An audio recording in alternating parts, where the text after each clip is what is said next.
Hindi pa ba sapat ang ginawa nila sa'yo? Ano pa bang gusto mo? Samahan mo ako sa libing ni Daddy. Please, Mommy. I need you to be with me. No, Diane. I'm sorry. Pero hindi kita pwedeng pagbigyan. Bakit?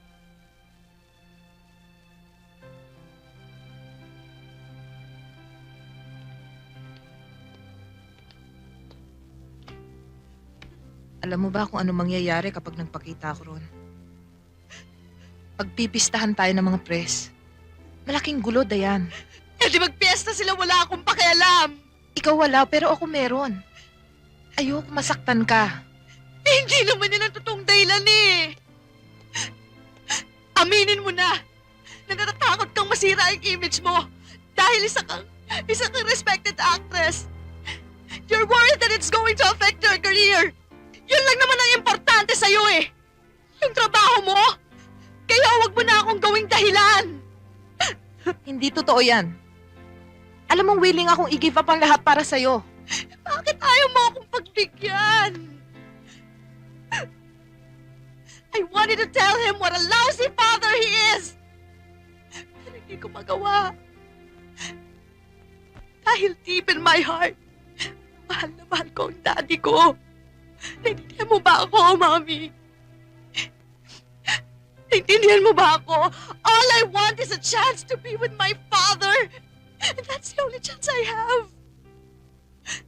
Na malaman niya na napatawad ko na siya sa mga nagawa niya at hindi nagawa para sa akin.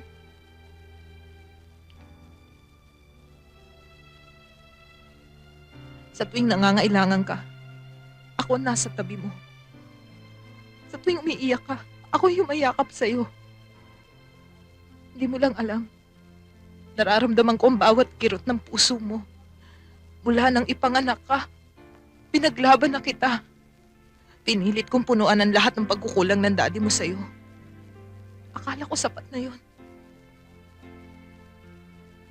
I did my best para mapasaya ka.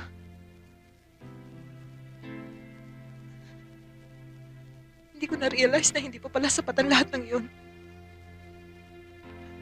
O sige. Kung talagang ganun kahalaga sa'yo ang daddy mo, pumunta ka. Gawin mo kung anong gusto mong gawin. Hindi kita pipigilan.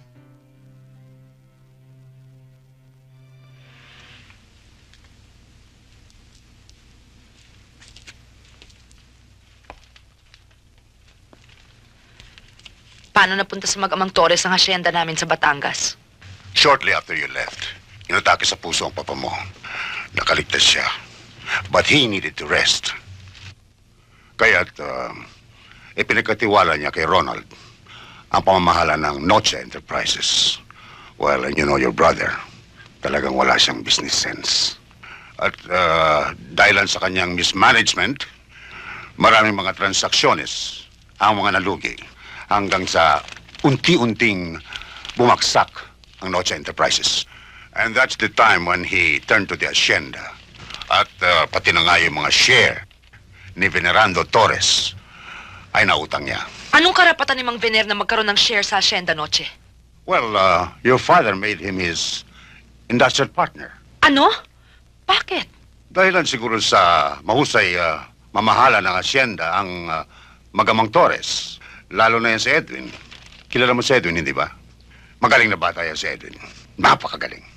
Palibas ay matalino. He graduated with the highest honors. That's not enough para gawin silang kasosyo. To think na pinag-aral lang siya ng papa. Ira, matagal nang pinutol ng kapatid mo ang scholarship ni Edwin. At ang lahat ng kanyang tinatamasa ngayon ay bunga ng kanyang sariling pagsisikap. You mean, attorney, talagang wala na kaming pag-asang mabawi ang asyenda? It's all there in black and white.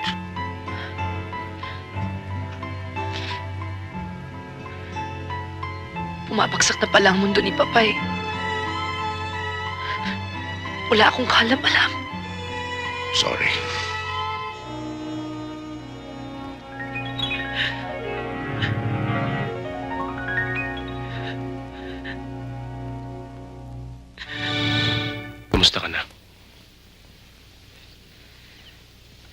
Mabuti.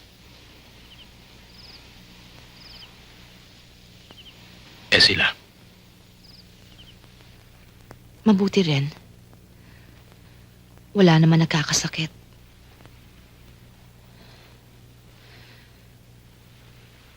Medyo nanibago lang kami dito.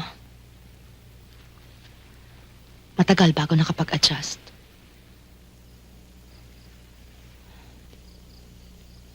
Nick, malungkot.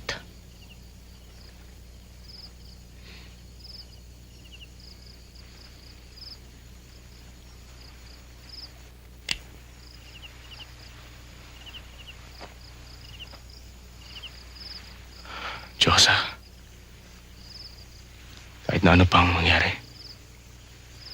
kahit na ano pa ang gawin ni Vanessa, hindi kita makakalimutan. Nick, Paano sa panig mo? Paano si Darwin? Nick, matagal ko nang gustong ipagtapat sa'yo ang lahat tungkol kay Darwin. Kaya lang ay... Diyosa, tama na. Hindi mo na kailangan sabihin sa akin. Naunawaan ko lahat.